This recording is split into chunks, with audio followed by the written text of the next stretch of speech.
take the time to just reflect on what has been happening in Israel and where we all are as a community, and just process. I think, I don't know about everybody else here, but I know I'm still very much in a place of emotion, and it's hard to wrap my head around where we are, but more like just really feeling a lot with my heart right now, and just really feeling all that suffering.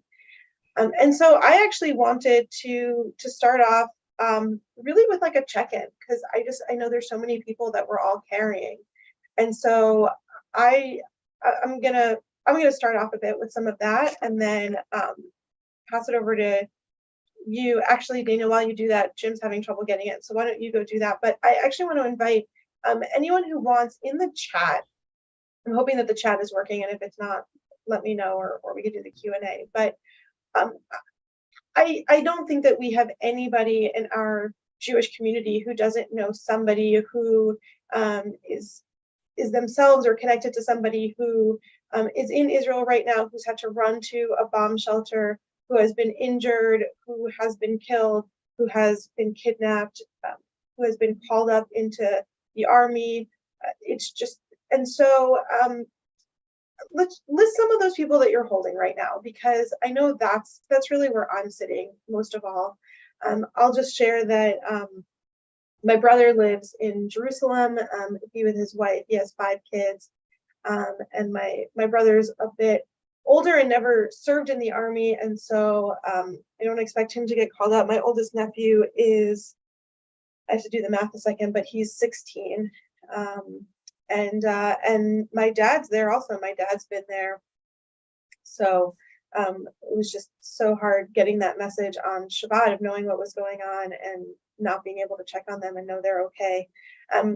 We have one of the Shinshinim who had been in our community a few years ago. Gilad had lived with us for a few months, and so I reached out and was able to connect with him. And he's in the army right now and has been in action, and he's doing okay. And obviously all the other family and friends, and those are the people that I keep running through. What about you, Daniel? Yeah, I really appreciate that, Rory, and appreciate this holding of space. It actually has kind of surprised me how much I felt this so personally again. Yeah, it's just hurt in a way that I wasn't sure it was ever going to hurt like this again. I don't know if that makes sense, but right, there's that line in the Talmud. I know we've studied together at Hartman. This idea where they're debating whether a person that is born, a theoretical person, hopefully with 2 heads, is one person or 2 people, and the response, or imagining it as King Solomon, is if you pour hot water, boiling water on one of the sides and the other one screams, they're one person. An awful, gruesome image, but an image that always comes to mind in moments like this, right? This sense of 40% of our people live in a place that is at war and is in fear, and just this sense of screaming that it hurts. So I'm thinking, oh yeah, go ahead. Were you gonna, No, add your people, please. I'm certainly thinking of Alma, the Shinshin from last year at our kids' school, who lived with us, and she ended up living with us for about 5 years. 5 months, excuse me. Felt like 5 years now. Yeah, no, she's the best. We love her. And she zoomed in with our CRC 9th graders this week for 9th grade, which was powerful for them. And my cousins, who are like grandparents, Judy and Shmuel, and their whole very large extended family of kids and grandkids who have been called up and are serving. And I'm thinking of thinking of Ezra, who is the CRC front desk person, who's there studying at Pardes right now.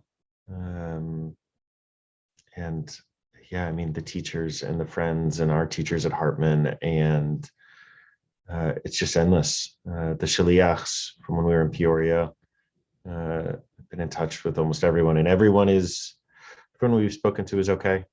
and scared, and it's a different energy and it's a different emotion than it has been in any of these last few wars. I don't know if that's been your experience when you talk to your people, Rory. It's very different from the sort of Gaza incursions or even the bigger wars of 2014, 2015. People just are emotionally reacting in a very different way. Yeah. I think it's interesting that you bring up that piece of Talmud, and I wasn't sure if we were gonna do some learning, although it never feels inappropriate. And so I want to just pause for a second to like dedicate our learning today, right? To dedicate our learning for peace, for healing, for the opportunity for every person to return to their homes safely and to live without fear. And as we keep praying that, I want to just dedicate our learning to that. I think when we learned that piece of Talmud, I think it was our last time around, and I think we were asking it sometimes as a question. I think, right, like that we were learning it, but it was sort of this question of like, if one side is hurting. Gosh, I forgot we just did that, didn't we? I think we did it just last month, and a month ago. I think it was sort of a question because I think that we were sensing that there were people who were feeling really distant, and that like maybe they weren't feeling it, and I don't know about people now, but it just not that it should, it's terrible that it should take such a tragedy to get to that point, but I think like I'm just seeing like in the community this realization of like we are screaming right now. I mean, this not only the worst horrors that we've seen in this attack, but on one of the holiest days that we had of our calendar, and coming at the end of the high holiday season, and just this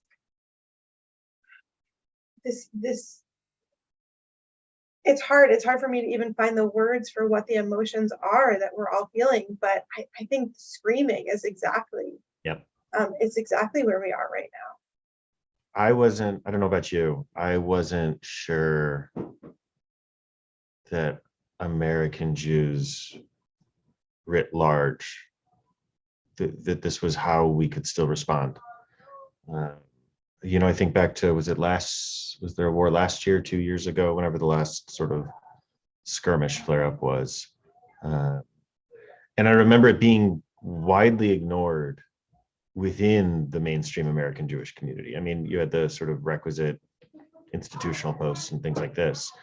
But I remember sort of being stunned at how disconnected it felt like American Jewry was from Israeli Jewry in that moment. And this feels, again, I don't know about your community, but this feels the opposite to me. Actually, I don't think it's right to say pleasantly surprised in a situation like this, but right, like I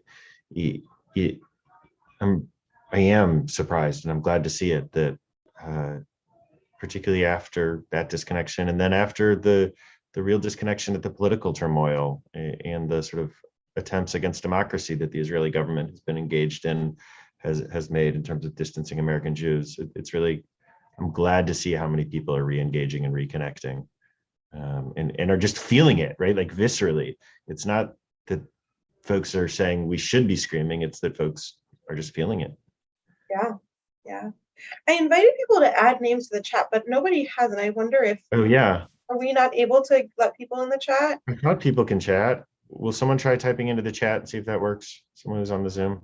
Oh, okay. Well, you're all just being shy. Well, I just wanted to hold that space for all of you. So obviously there's no pressure if no one wants to, but like I said, if you want to just put in a name or a connection to somebody, I know that so many of us are holding those people, and so we want to be able to hold them together, because I think that's part of like what we can unpack in some of this is that realization of exactly what you just said, like we are yelling, and I think we talked a lot last time about oh great, here's Jim. So we talked a lot last time about this idea of peoplehood and what it is to feel like one people. And Jim, we were just reflecting on, Daniel brought up the learning that we had done last time about the story of if somebody has two heads, are they one person or two? And it, like, the test of if you pour boiling water on one, does the other one scream? And we were saying how last time we sort of posed that as like a question, like, do you scream? And now we're sort of saying, like, we are screaming. And so we started off, Jim, I just wanted to give you a chance, because Daniel and I both just listed some of the people that we're holding right now in this space, and the people that we're worried about and checking in on, and just wanted to, we've invited anyone who wants to add that to the chat also, and wanted you to hold that space and share with us the people that you're holding right now. Thank you. Thanks. I'm holding my my blood pressure to slow down after screaming at my computer, trying to get logged on. But now that is in the past, and trivia, I first of all, I'm grateful for this time and space with the two of you and with those who are joining us virtually. There are so many people, I don't know that I can actually recount their names.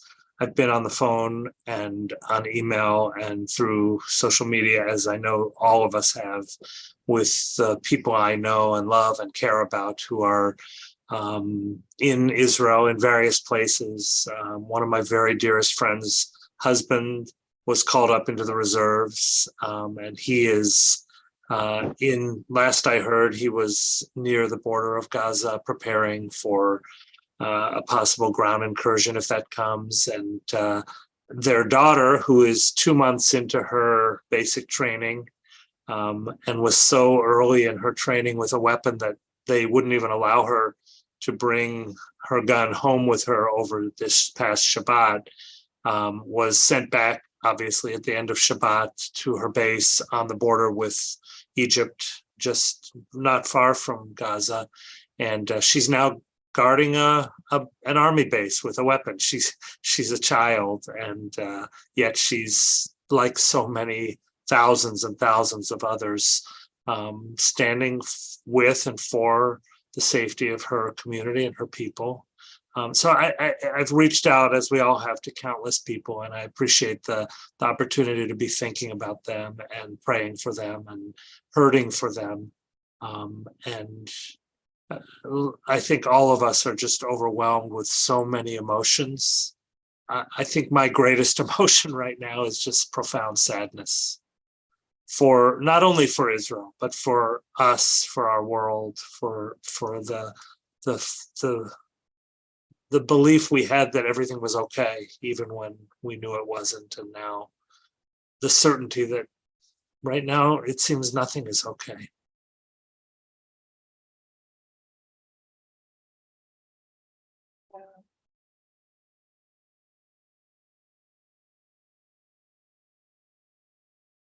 I don't know that we have, I feel, we have all these people who came in, and I think, I just want to be really transparent, because I don't think any of us have like the greatest words of wisdom that we want to be able to offer right now, but just felt like coming here and having the chance to reflect and to talk to each other about it. And we appreciate all of you who are joining in the conversation, and we're reading all of the names of people that you're putting in. Rory, can I wanted to add a few thoughts. I'm sorry I missed your opening thoughts, each of you, and Daniel, you and Rory. I really, I'm drawn to listening to the words of other people, and not my own words so much. But I have a lot of emotions, and I see in the comments some questions. I reached out to some of my dear friends in the St. Louis Jewish community, but also in the non-Jewish community. And I've also, like many of us, I think, I've been overwhelmed with the outpouring of love, for example, from Christian colleagues in the Christian community who are praying for and thinking of and checking in on us. And I just heard somebody in a class I just completed teaching who said that their next door neighbors, who they don't really know that well, they just know them to say hi as they walk down the street, offered them, know that they have family living in Israel, and they said, look, if people need to come here, we have extra bedrooms and they can come stay with us. And also to answer another question that was posted, I see, I've been a little saddened by the silence so far from members of the Muslim community locally, but I also know that they are hurting in a different way and in their own way. I've reached out to my own friends in the Muslim community and tried to open a conversation of mutual pain and sadness and reflection. And I think, and I just need to say this, that I remember back in 2000, and, you know, as 9/11 devastated our country, I remember the immediate instinctive reaction of so many people in this country and across the world to vilify everyone for the sins of some. And I just caution us not to do that. I mean, Palestinians living in America are not responsible. Muslims, wherever they live, are not responsible. We need to cast guilt and responsibility on the Hamas terrorists who are responsible for these actions. And we need to build bridges of understanding, even when they're really, really hard to build. Notwithstanding our need to stand unified as a Jewish community and not to get caught up in infighting and power struggles and competitiveness. You know, this is about a time for unity. And I appreciate that. I want to add also, because I haven't even been able to respond to all of the messages, and I've been kind of shocked, even not like about it, but like the people who are not even like our interfaith partners, just like people that I know from like other community events who have been reaching out to me to say, thinking about you, and this is so horrible. And so many of our interfaith partners who have told me that they're praying and yes, like I want to really add that in. We've heard from some of the political offices. I'll name specifically the might be going like down the rabbit hole, but like we've heard from elected officials. I'm not going to start naming names, and we're just going down the political rabbit hole. But we've heard from elected officials who have specifically also said that if anyone needs help through the State Department or anything like that, to let them know they're prepared to help if there are people who are there who are trying to get out or whatever it might be. And I think, but I share also what you're saying, Jim, because I don't know if I totally know how to unpack it. I think it's worth a conversation about the fact that like this feels different.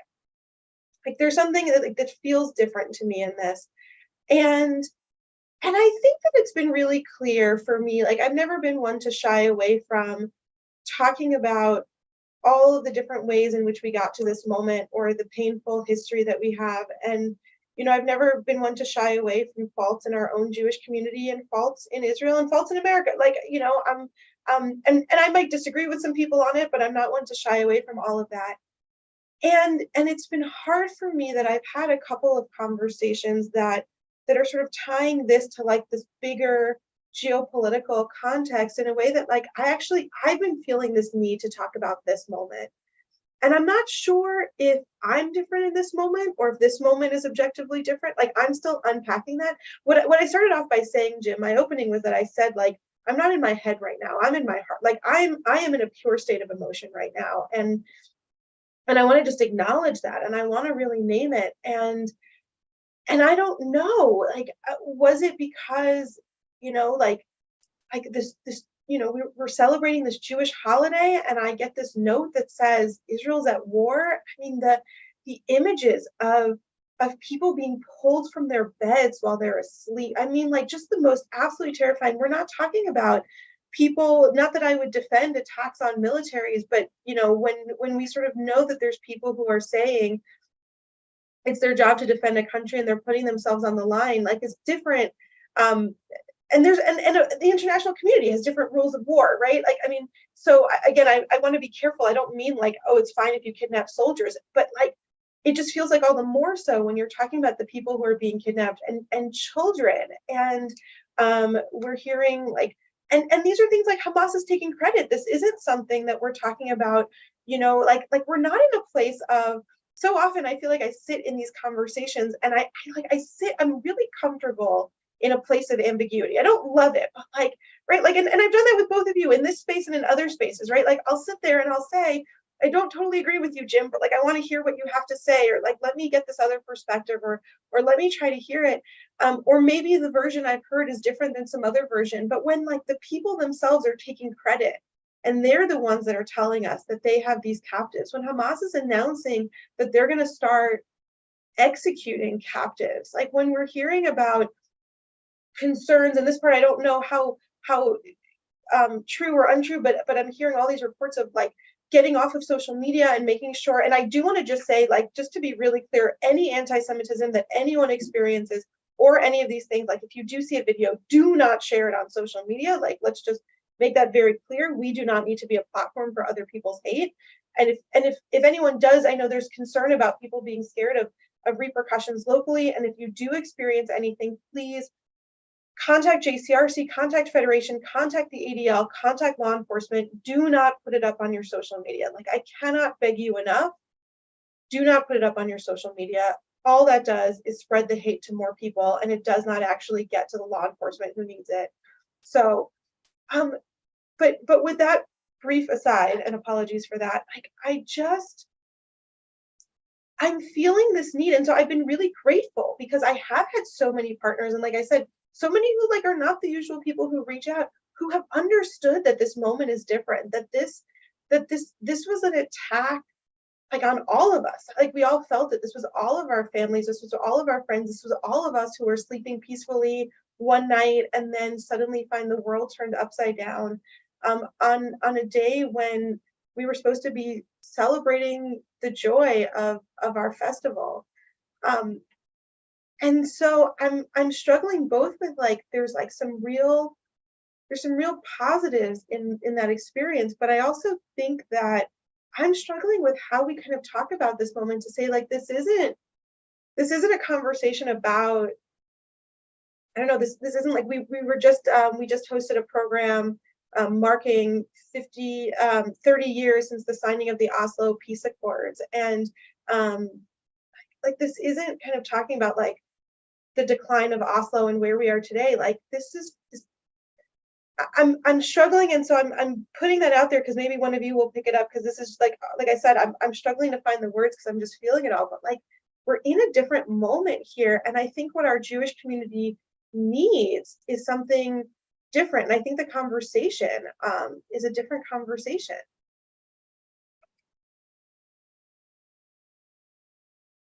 Yeah, thank you, Rory. I mean, yes, I think my fear and my pain is that I don't know what that conversation is. I think I know what it isn't.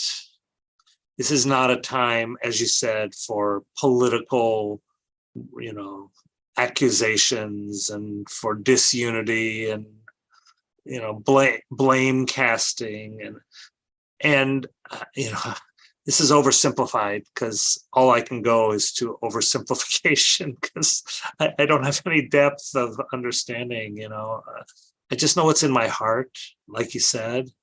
In my heart is deep sadness first, but it's not alone there. I have anger, really deep anger. We all do. And I have fear, really like raw, primal fear for what is to come. And I have, grief, really great grief. I don't personally yet know of anybody who has been killed or even traumatized personally, but I know I'm going to. It's just a matter of time as I hear the stories, and we all are. And even if I don't, these are human beings, fellow Jews, part of our they're us, they're extension. Or I just want to jump in, like, or we don't know yet, right? Like, there is right. People, like, it's like our cousins. Exactly. We just haven't heard yet. Like, right. We don't know yet, and what's to come. But there's other emotions too. I mean, I think about Imein Anili Mili. Yes, of course. Our people, our Jewish people come first. We have to. But Hillel didn't just say that. And I'm really fearful of vengeance, and I'm feeling a little of it. My first reaction was vengeance. I think a lot of our first reaction was vengeance. Bomb them to oblivion, turn them into rubble. That was what Netanyahu said. And I think a lot of us have said that. And then I think about, in a place where there is no humanity, strive to be humane. And it's really, really hard. It's really hard. Maybe it's impossible, but that doesn't mean to stop trying. And so somebody, I think Rabbi Goldstein over the weekend said, I have a many multi-chambered heart. It can hold all of these emotions at the same time. And that's okay. I don't have to just compartmentalize in the name of unity or in the name of peoplehood or in the name of anything. I don't have to compartmentalize and put all these emotions aside. I'm allowed to hold them all. And I am. Thank you, Jim. Really resonating with that. I'm struck the Hillel reference you made, right? If I am not for myself, and if I'm only for myself, and if not now, when, that, right, one of the historical critical reads of that line is that line is about war with the Romans, actually. And just, I don't know what to do with that. I feel like you both have said, I have no words or ideas or coherent thoughts. It is all emotions and feelings. And in a very personal way, I don't remember feeling like this since the second Intifada. Just again, personally, and not to even pretend that what I'm experiencing or we're experiencing is anything like what's happening in Israel. But I don't know. I was there in 2014, and there were rockets, and I pulled my kids from their beds to go to a shelter, and for some reason that felt much less visceral and much less fearful than this does. So I don't know what to add or what to say, or other than to be present with each other. I think this is the feeling I didn't know I would have again. I feel like I wish I was there because home is being attacked. And I didn't know I would ever feel that emotion, not sympathy, not those always, but that sense of not being at home. Thank you, Danny. You just reminded me of something I wanted to say. I think this is well known. There was a large group of people from St. Louis who were set to head to Israel for tours, for missions on Sunday and Monday. I had a group that I was supposed to be leaving this coming Monday for 2 weeks in Israel. And a group from the Federation was supposed to be leaving on Sunday. And all of those, of course, and all tourist missions and tours have been canceled appropriately.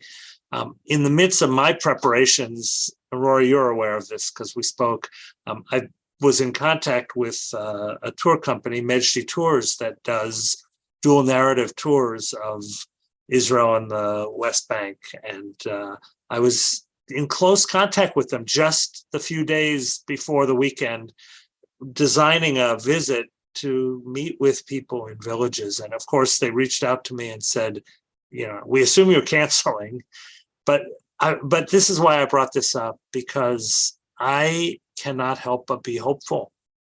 And in my dialogue with these people, I said to them, they said to me, so, let us know if you ever want to come back. And I said, it's not an if or ever.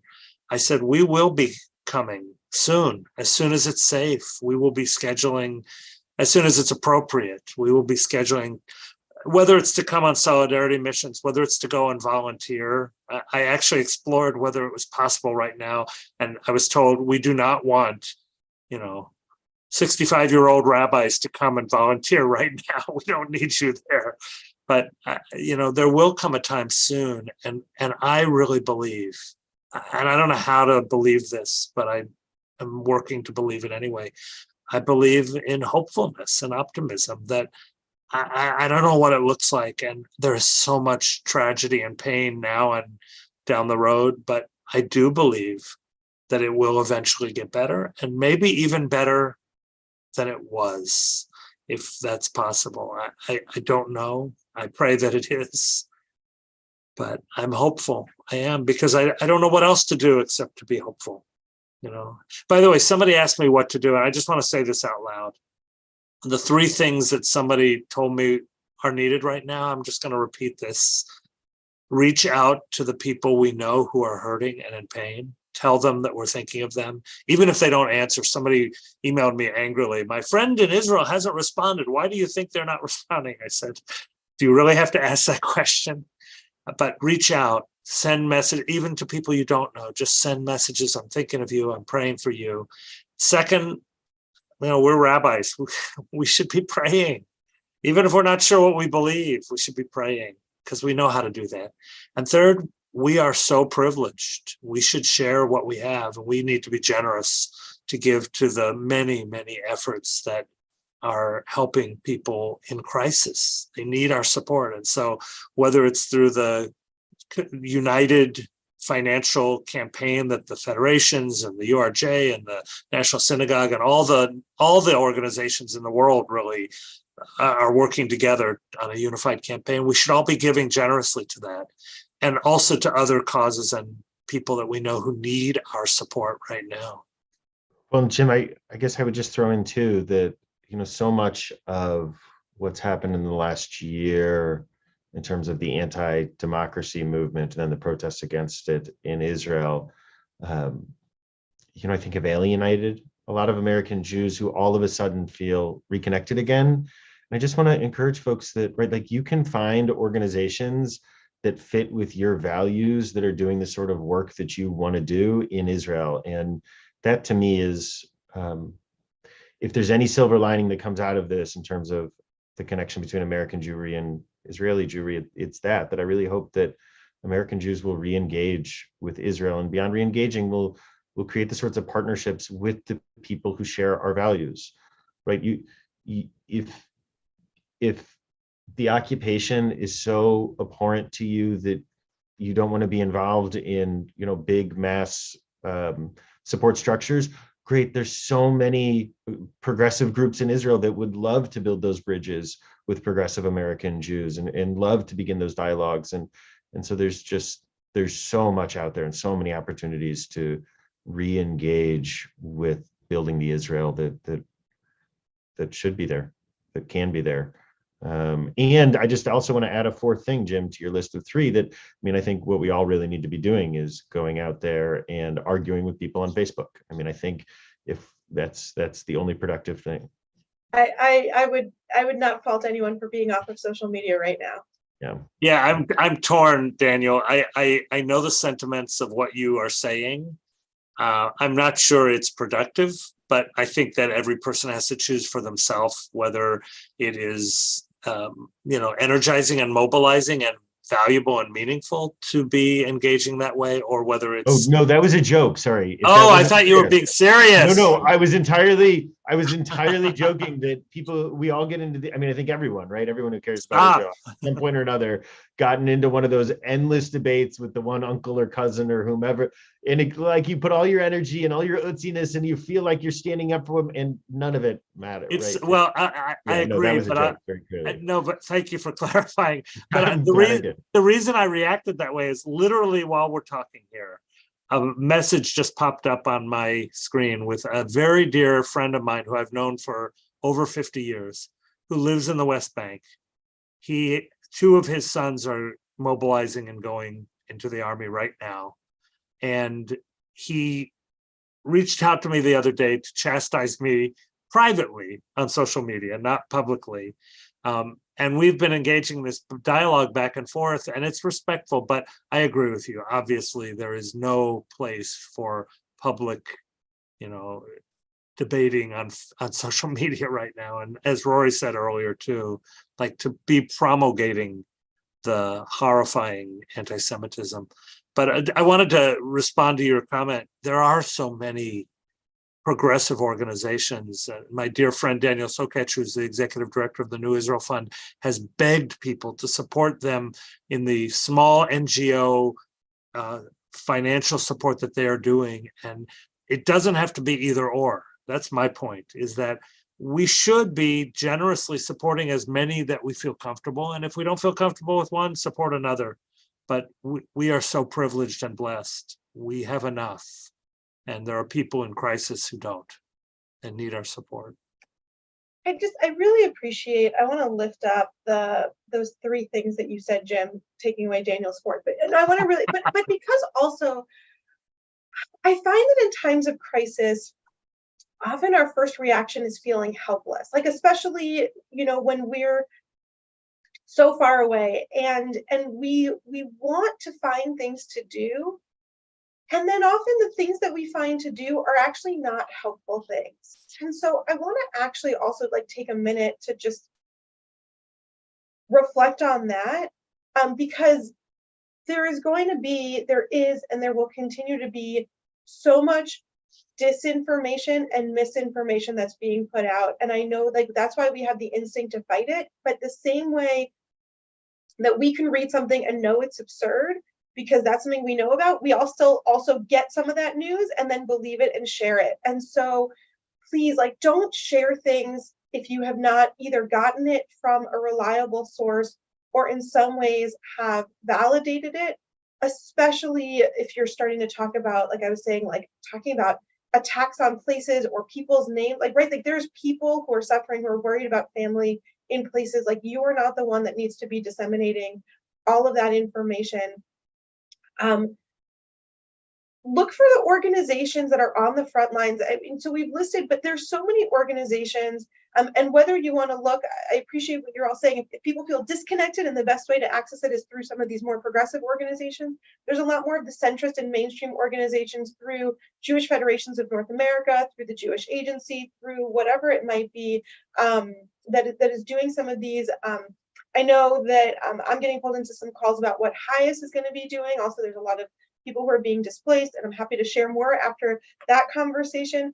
But because then sometimes you'll have an individual person who will suddenly say, I'm going to fly to Israel and I'm going to bring 300 pairs of sneakers. But if nobody actually wanted the sneakers or asked for the sneakers, then you've just created a pile of sneakers. And that's not a statement on anyone. If there is a person, I made that up, but maybe someone on Facebook. But I mean that seriously. We want, right? We want it. Yes, we're generous and we want to give our sneakers, but you need to make sure that they're going to somebody who actually needs sneakers. So make sure it's going through reliable sources, and we want to really channel that into really useful ways. And I think just going back to what Jim had said, and I really appreciate, right? We all have space in our heart to hold these multiple emotions. And that also means we have to sometimes find a place for those emotions. And so I share that anger that you named, Jim. I think a lot of us here have that anger. And I'm going to say this as someone who's probably guilty of putting that anger into maybe some not helpful places in the past couple of days.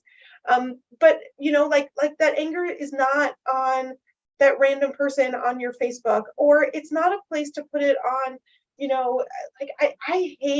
I hate the arguing from silence. If you think someone needs to say something, reach out and say, I really would love to hear from you.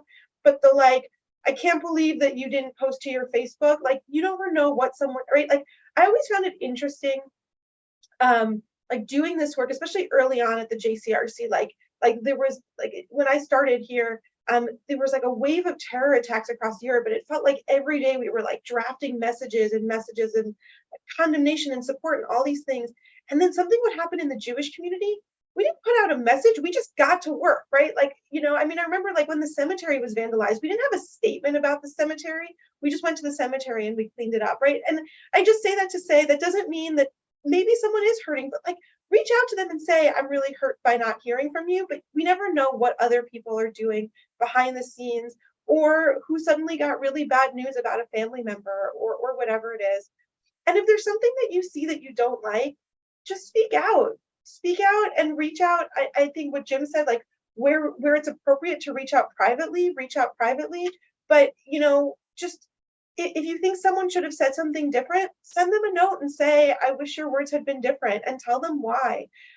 This is not the time to start making an us versus them and who's on our side and who's not on our side. I have been on the other side of that so many times where somebody else is hurting and I don't know how they're hurting. And then you say the wrong word or you do the wrong thing, but the alternative is to just not try. And so if someone has tried, if someone has said something or reached out to you or put something, if you don't like it, tell them why you don't like it. And it doesn't have to be a public shaming, and it doesn't have to be a we're never friends again. Like, I'm not saying, like, maybe in the course of the conversation, you might find that there's something irreparable in that relationship, but don't start with that assumption. Now is not the time to assume that everyone's out to get us or that everyone's our enemy. And if something happens and someone doesn't handle it well, then work with them on it. And there's resources. I would say, like, any of your rabbis are happy to help be soundboards and sometimes mediators. The work that the JCRC does, we have people, like I said, at Federation, ADL, if it's a particularly egregious, painful thing.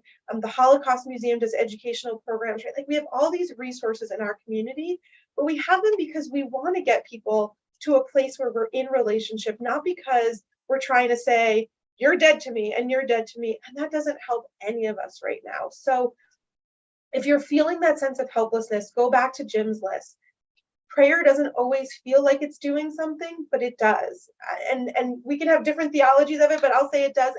And whether it's changing something in the universe or changing something in you, like, prayer matters, donating matters. And I will say reaching out, absolutely. I have heard back from so many people, just grateful to know that we're thinking about them.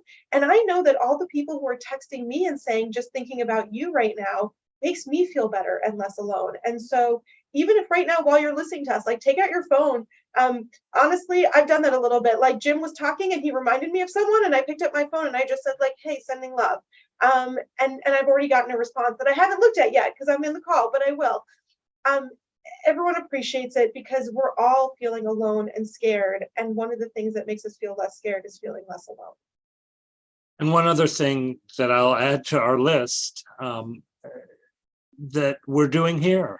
And I've seen there's so many opportunities. I think every synagogue and every organization in town and across the country and the world is trying to create opportunities for physical gathering or virtual gathering, learning, because, we are not as smart as we think we are. But also listening and sharing and being together with others. These are another modality of our doing something when we don't know what else to do. Because I think a lot of people are sitting at home glued to our televisions or our computers, because we can't turn away, even though we probably should. We probably should turn away and go take a walk on this beautiful fall day, or hug our kids or our grandkids or our friends, or do something that brings us some spiritual and other kinds of renewal. But also, I know that probably every synagogue this Shabbat will be directly addressing the crisis, the war, the tragedy in Israel. Every class and program that's being planned is creating opportunities for us to just sit with others and not isolate ourselves with the talking heads on the television, and because we need each other. I think it is times like this when we need each other the most, and I feel that way about the two of you, by the way, and the others who are not. We don't see you, but we know you're out there. I was going to say, Jim, as opposed to the talking heads right here on the. Yeah, I know we are the talking heads, aren't we? We're absolutely a reliable news source. Double check everything we're telling you. That's not what I heard. So speaking of news sources, right, like, what I was going to say is the other thing I think we can do is really recommit to engaging with Israel and with our connection with Israel and Israelis. And right, like that Israel trip for yourself or your family that you've been thinking about, right, like create a savings account and put that first, $100 in or whatever it is. But the other one I was going to say is a very practical one is go subscribe to haaretz.com. Go support high quality journalism in Israel. And Haaretz is about the best you can get in Israel in terms of high quality journalism, right? Which is a way of supporting values that so many of us care about. It's a way of supporting Israel as a state, a healthy, thriving democracy, right? So many ways of doing this.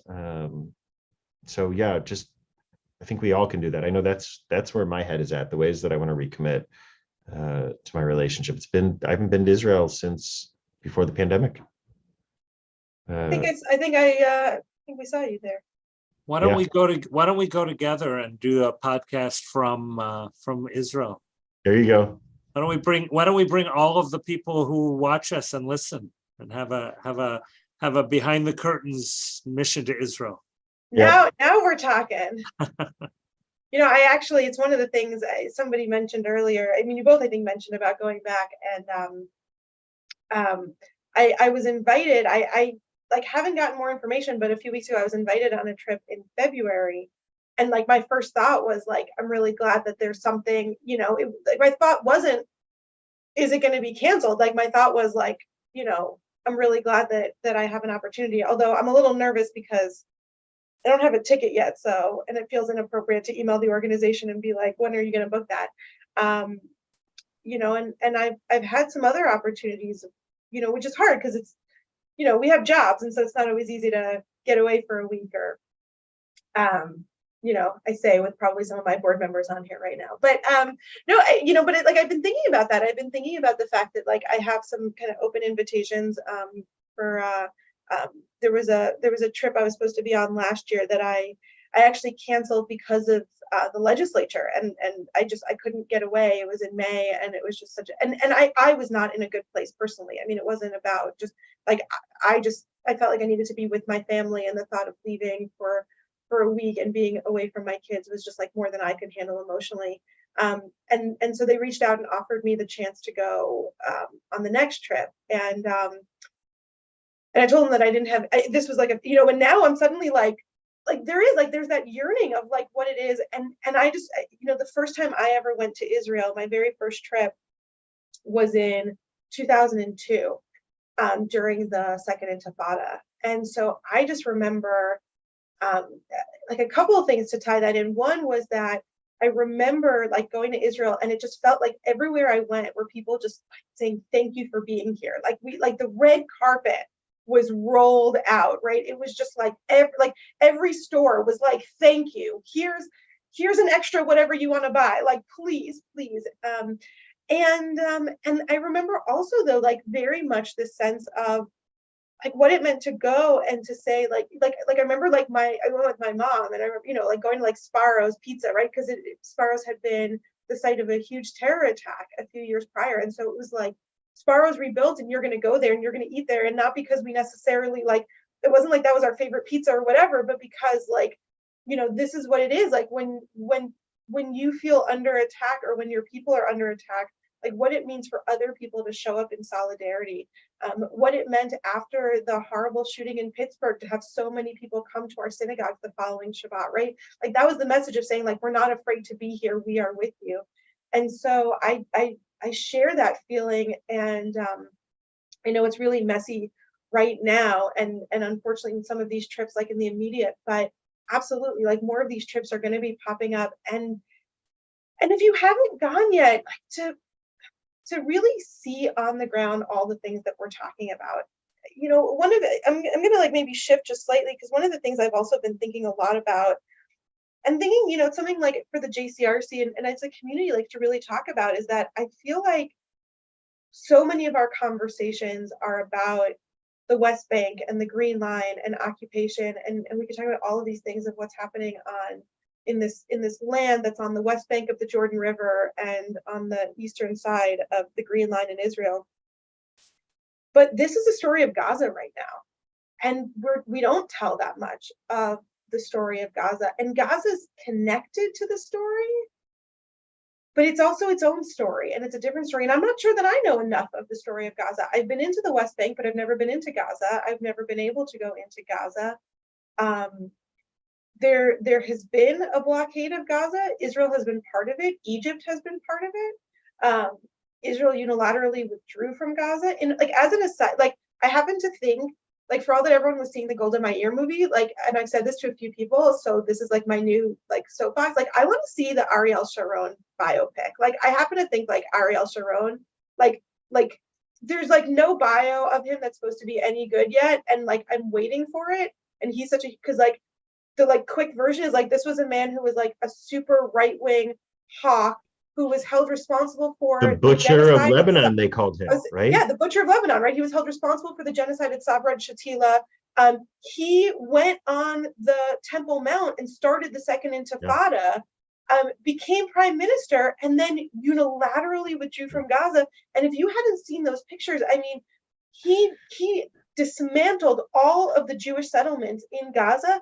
And when ideological settlers who still refused to leave, he sent in the army to forcibly drag them out of their homes in Gaza, which is why there is no Jewish presence. Israel does not go into Gaza other than potentially a military,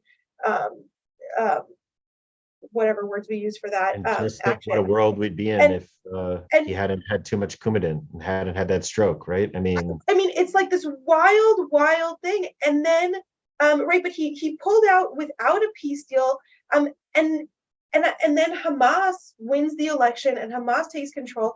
And that's a thing also part of the story when we talk about Israelis or even Americans who are scared of a two-state solution because they're scared of what happens if they pull out of the territories. Gaza is part of that story. And now we have this huge terrorist infiltration through Gaza. And I just don't think enough of us even, like that was like my on one foot, and that's like maybe the extent of all my knowledge. And so I just want to say, like, one of the things that we're trying to do for the community and I need to do is like do a much bigger education, because, and I want to be really careful, like whatever we're talking about of like Israel's responsibility to Palestinians in the West Bank is a different story than Hamas's control and terrorist control of the Gaza region. And so like that's part of the education that we need to do. And part of like, if you're hearing people talk about this, and if people start to make these equations, like I'm not saying there's not a bigger story that's at play, but also like these are different bodies of land. There's different political statuses of both of these places. And I think part of it is the fact that like Gaza has been largely ignored and disregarded is also like how we got here. And so we all need to understand a whole lot better. Rory, thank you so much for saying that. I haven't thought about this for a very long time. I actually was in Gaza when I was a rabbinic student in 1979 and 80. And I don't remember very much about it. You know, there were these Jewish settlements that were there, and but what I am disturbed by is the ignorance. I'm trying to figure out how to say what I'm about to say without, I don't want to create any moral equivalencies. I don't want to be accused of that.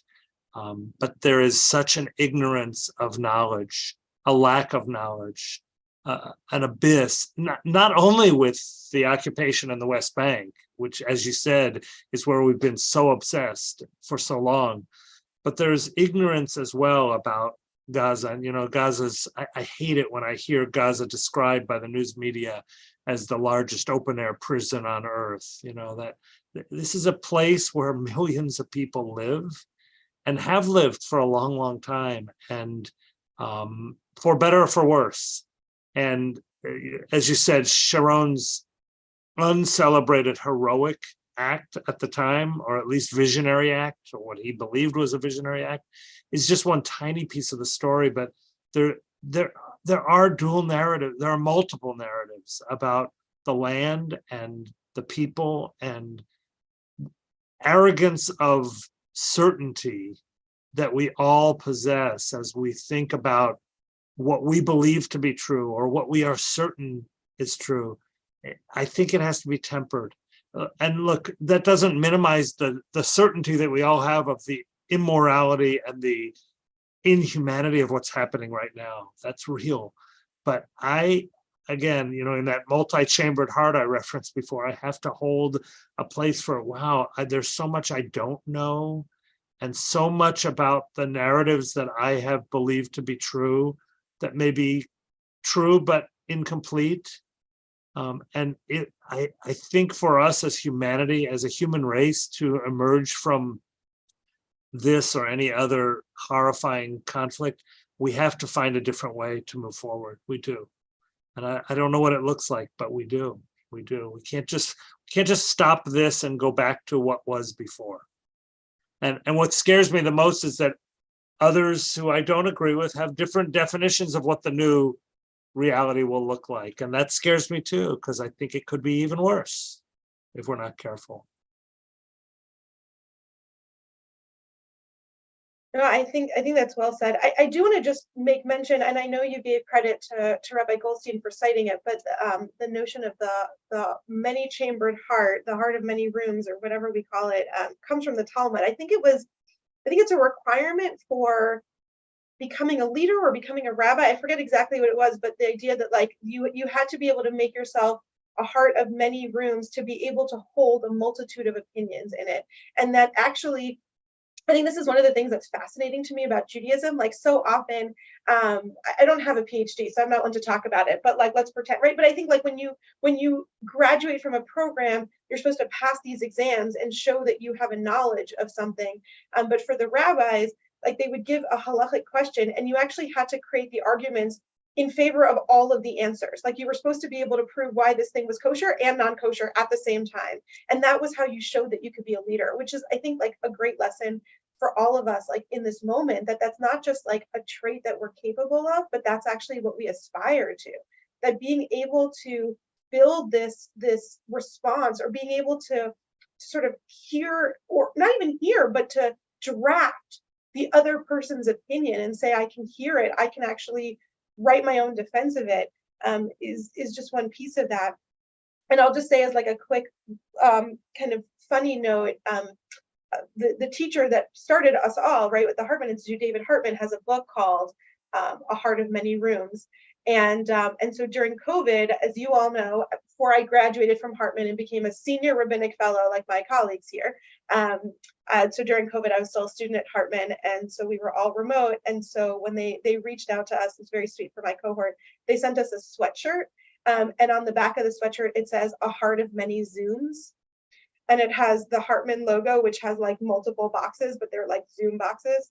And so that's my COVID Hartman sweatshirt. And so I think of that also of like, but I mean, as I say that laughing about it, but what it means to really to step into these different spaces. And so we need to be able to learn about it. But I want to say, like, we started off in this conversation. I started off personally just saying, like, I was in a place of emotion. Like I wasn't in a place of thinking. And I think that we've shared some thoughts along the way, but we're still in a place of emotion. And so there's a lot that we need to learn. There's a lot that we need to understand. And also to know that for so many people in the world, for the people in our community, for the people in other communities, this is emotional.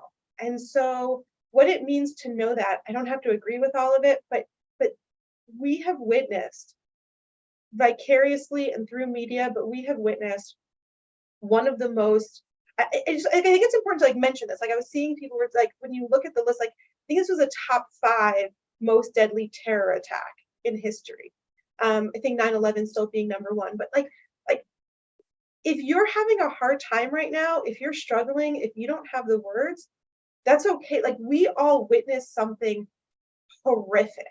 We witnessed something that we never thought we were going to see again in our lifetime. We witnessed something that we had not imagined, that we were not prepared for, that we had not anticipated in any way. And so I don't want to, I wanted to hold, and we continue to hold, all the people who are on the front lines, the people who are in battle, the people who are scared for their lives. And I want to say that we can do that and still recognize that all of us experienced a trauma also. And so I just want to ask everyone to be kind to yourselves. Like we have gone through something, we are going through something, we're scared, we haven't finished processing it. And it's okay if you're not okay right now. We're not okay right now. And that's okay. And so we've talked about a lot of things, but that doesn't have to be today. And if you don't want to start, if you're not ready to pray yet, this is where I'm going to be the bad Orthodox, but like, it's okay if you can't pray yet. No, right. We have that in our tradition also. Sometimes we can't, right? And maybe that's going to take a few days before you can pray. And maybe you're not ready to figure out where you're putting your money. And maybe you can't reach out to your friends because you're still struggling, and that's okay. And if you reach out in a week, they still want to hear from you. And if you start reading up, or you can't look at the news for a few weeks, that's okay. All those things that we said for, if you're feeling helpless, I want there to be things to do, but it's also okay to realize that right now we have gone through something incredibly, incredibly unprecedented in so many ways. And we need to hold space for that as well. Thanks for saying all that, Rory. I just finished teaching before I was late, like joining you here today. I taught a class, and it felt trivial when I thought about it, but it ended up being anything but trivial. Today in the Hebrew calendar is the yortzeit of Rabbi Levi Yitzchak Berdichev, who was known as the defender of the Jewish people, the defense attorney for the Jewish people, and the reason is because, as you both know, the many folk tales about him in which he stands up against God, and he challenges God and he demands of God justice and forgiveness rather than walking away in atheism or disbelief. And I think for me that's a coincidence that it happens to be today as his yortzeit. But the many stories about him are that at times like this, when so many of us want to just turn away in horror or disbelief or non-belief, actually it's okay. It's okay not to pray. You're right. It's okay not to engage, but it's also okay to direct our anger at our faith and at God. How can you let something like this happen? You can't get off the hook like this. And so maybe that's a path into prayer for those who are not drawn to faith right now. It's to say, no, I am actually going to show up, but I'm going to tell God what I'm thinking, and I'm going to, demand justice and compassion and kindness. If God demands those things of us, which is what our faith teaches, then we should demand those things of God, and we have the right to do that right now. And so, for me, that's one way to redirect my agnosticism, my draw towards atheism at times like this, to say, no, now's the time when I have to actually hold God accountable. There's a long-standing tradition of our people doing that. Abraham does it. So we have the right to as well. And now may be the time for us to be demanding justice and compassion in the world and working as God's partners to make it happen, because God apparently can't seem to get God's act together right now. Or I would say God's waiting for us to do it. But without us. How about without us? Yeah. Thank you. I have no wisdom to add other than I really appreciate this space today.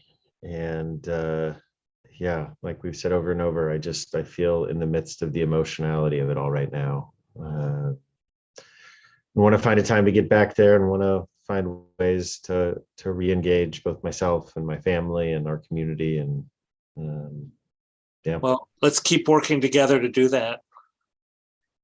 And we know we'll be together in a month, so that's good. Well, and maybe I'll just close out by saying, I started off by saying that we were going in a different direction, but actually I think our topic for today was from crisis to covenant, and I think we might have gone there. Yes, amen. So we continue to hold all of our loved ones. We continue to hold all of you, and continue to hold each other. And we'll be back together in a month, but obviously many more opportunities before then. And our hearts are in Israel until we can get there ourselves. And we continue to be part of this bigger story that is for us all. Thank you. Thank you, everyone. Thank you.